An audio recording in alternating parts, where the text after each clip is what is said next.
क्या आप जानते हैं कि जन्नत का परिंदा कौन है? आपने और मैंने, हम सब ने ये सुन रखा है कि बुलबुल या हुदहुद, उसकी आवाज़ बहुत ज़्यादा खूबसूरत होती है और उसकी आवाज़ों को हम तशबीह देकर ये कहते हैं कि बुलबुल अगर बोल रहा है तो समझिए कि जन्नत का परिंदा बोल रहा है। लेकिन आज के इस व्लॉग में हम आपको बताएंगे कि जन्नत का परिंदा कौन है और उसकी ऐसी कौन कौन सी खुसूसियात हैं कि जिसकी बुनियाद पर हम ये कह सकते हैं कि ये ही बुनियादी तौर पर जन्नत का परिंदा है। ये जन्नत का परिंदा दुनिया में किस जगह पर रहता है, ये सारी बातें आज के इस व्लॉग में बताएंगे। इसे जन्नत का परिंदा यानी बर्ड ऑफ पैराडाइज कहा जाता है, जिसकी तस्वीर इस वक्त आप अपनी स्क्रीन पर देख रहे हैं। और ये रहता है सुबल पाइन के इलाके के अंदर, जो कि फ्रांस का इलाका बनता है। इस परिंदे की जो आदात हैं, उन आदात के अंदर निस्वानियत और खूबसूरती और साफ सफाई सुथराई और नजाकत झलकती है। यही वजह है कि इस परिंदे को खवातीन के साथ भी बहुत ज्यादा तशबीह दी जाती है। ये परिंदा करता क्या है?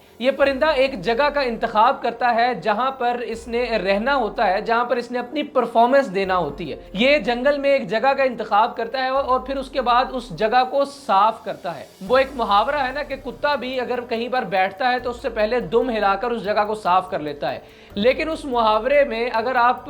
इस परिंदे की मिसाल दें तो बिल्कुल भी गलत नहीं होगी, क्योंकि ये परिंदा इस कदर सफाई सुथराई का इंतजाम करता है कि पहले उस जगह को मुकम्मल तरीके से तमाम हशरातुल अर्ज से, तमाम तर खिज़ां के गिरे हुए पत्तों से साफ करता है और फिर साफ करने के बाद मिट्टी के अंदर छुपे हुए जो ज़र्रात होते हैं, जो कि गंदगी का एहसास देते हैं, जो कि रफनेस का एहसास देते हैं, ये उन्हें भी ख़त्म कर देता है। और फिर उन्हें ख़त्म करने के बाद ये चेरी के गोल गोल छोटे छोटे छोटे छोटे मोतियों जैसे जो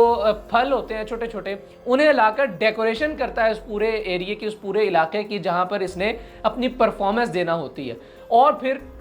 ये उसे सजाने के बाद, उसे संवारने के बाद एक छोटा सा मोती के दाने के साइज जितना, मोती की तरह ही गोल मटोल सा एक छोटा सा चेरी का पीस खाता है। और फिर ये अपने जिस्म के ऊपर लगे हुए जितने भी बाल हैं उन्हें ऊपर खड़ा कर लेता है। जिस तरह से गूज बम्स की सूरत में हमारे जिस्म के बाल खड़े हो जाते हैं, बिल्कुल उसी तरह से ये परिंदा अपने बालों को खड़ा करता है, एक सर्कल की सी शक्ल बनाता है और फिर ये गोल गोल गोल गोल घूमता है। यानी अगर इसने एक राउंड हिस्से का इंतखाब कर रखा है तो वहाँ पर ये घूमता चला जाता है, घूमता चला जाता है, झूमता चला जाता है, झूमता चला जाता है। और ये मुकम्मल सफाई सुथराई के बाद अपने उस पोर्शन की जहाँ पर इसने रक्स करना है, परफॉर्मेंस अपनी देनी है, उस जगह की डेकोरेशन के बाद ये जो घूमता है, ये जो खूबसूरत अंदाज में झूमता है, ये जो रक्स पेश करता है, ये इसलिए करता है कि इसकी जो मादाएं आपस में एक दूसरे के पास दरख्तों के ऊपर बैठी होती हैं, वो इसका रक्स देखती हैं और जो खातून, जो भी मादा परिंदा, जो भी मादा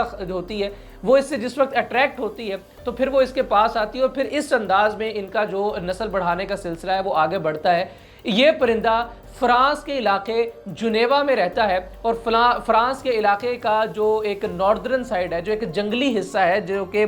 सुबल पाइन के नाम से जाना जाता है दुनिया में, वहाँ पर यह परिंदा द बर्ड ऑफ पैराडाइज रहता है। आपको ये वीडियो कैसी लगी कमेंट सेक्शन में राय का इजहार ज़रूर कीजिएगा और मज़ीद इस तर्ज की वीडियोस देखने के लिए पाक 24/7 को सब्सक्राइब कीजिए।